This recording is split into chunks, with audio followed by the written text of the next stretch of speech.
L'actualité direction le Proche-Orient. Maintenant, nous attend notre correspondant permanent, Franck Genozo.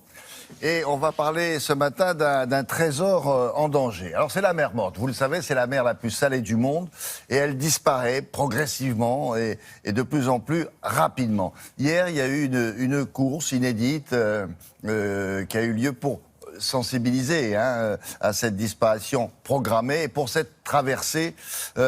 Franck, il fallait du courage. Pourquoi ? Parce que nager dans la mer Morte, je ne sais pas si vous avez imaginé ça, mais c'est une aventure assez périlleuse et qui peut même être mortelle. Bonjour Franck.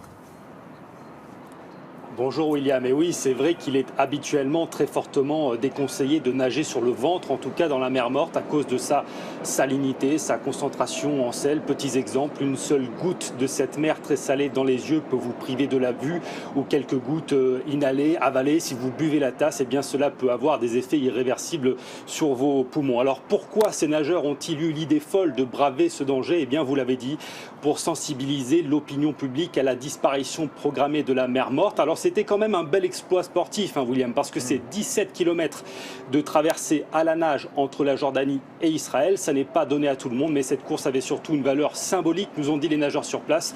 Voyez plutôt le reportage de Maxime Pérez et Ofsep Nalbandian sur la ligne d'arrivée. Ils se congratulent, éreintés mais heureux, au bout d'une traversée de 7 heures que personne n'avait réalisée jusqu'ici. Originaires d'une dizaine de pays, ces nageurs viennent de parcourir 17 km d'est en ouest, des rives de la Jordanie à celles d'Israël, qui bordent la mer Morte. Ça fait vraiment du bien de sortir de l'eau, vraiment du bien. Vous ne pouvez pas imaginer. Oh là, j'ai du sel partout. En Méditerranée, cette performance sportive n'aurait rien d'un exploit. Mais avec un taux de salinité qui frôle les 40%, la mer Morte est presque impraticable, pire, dangereuse pour les baigneurs. Partis quelques heures plus tôt, ceux-là se sont donc équipés d'un masque parfaitement hermétique. Merci d'être ici pour nager dans ce merveilleux endroit, le plus bas qui existe sur Terre. Un geste motivé par le désir de sauver l'un des plus grands trésors de la planète.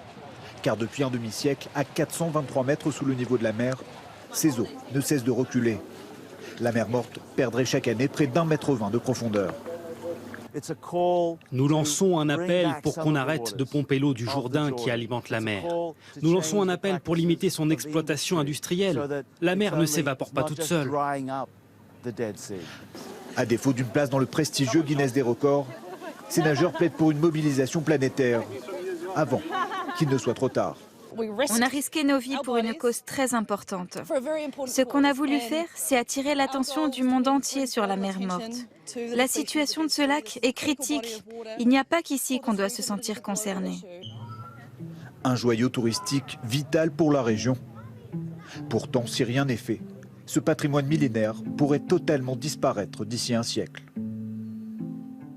Alors, deux questions, juste une question pratique. Quand on voit ces nageurs avec leur masque, ça veut dire quoi? Avec le sel, on risque d'avoir la peau brûlée. Et si on avale l'eau, c'est les poumons alors? C'est pour ça?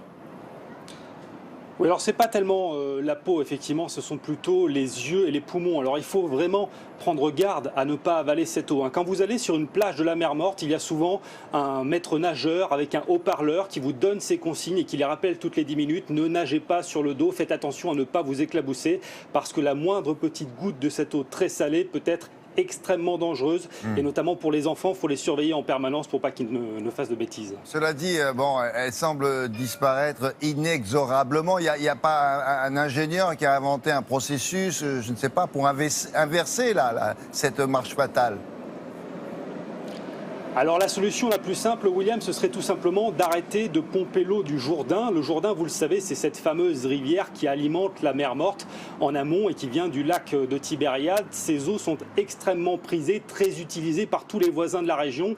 Il y a la Syrie, la Jordanie et surtout Israël qui l'utilisent beaucoup pour l'agriculture, l'irrigation ou encore l'industrie. Alors cesser de pomper l'eau, c'est, on va dire, la solution des écologistes. Mais les autorités ont un autre plan qui consisterait à mettre sur place un grand chantier chantier, un immense chantier pour créer et fabriquer un immense pipeline ou un canal qui amènerait de l'eau de la mer Rouge, qui est plus au sud, jusqu'à la mer Morte. Mais les experts affirment que ça pourrait être une catastrophe écologique. Pourquoi? Parce que les deux eaux, la mer Morte et la mer Rouge, n'ont pas du tout la même concentration en sel, pas du tout la même densité, et elles pourraient donc se superposer l'une à l'autre.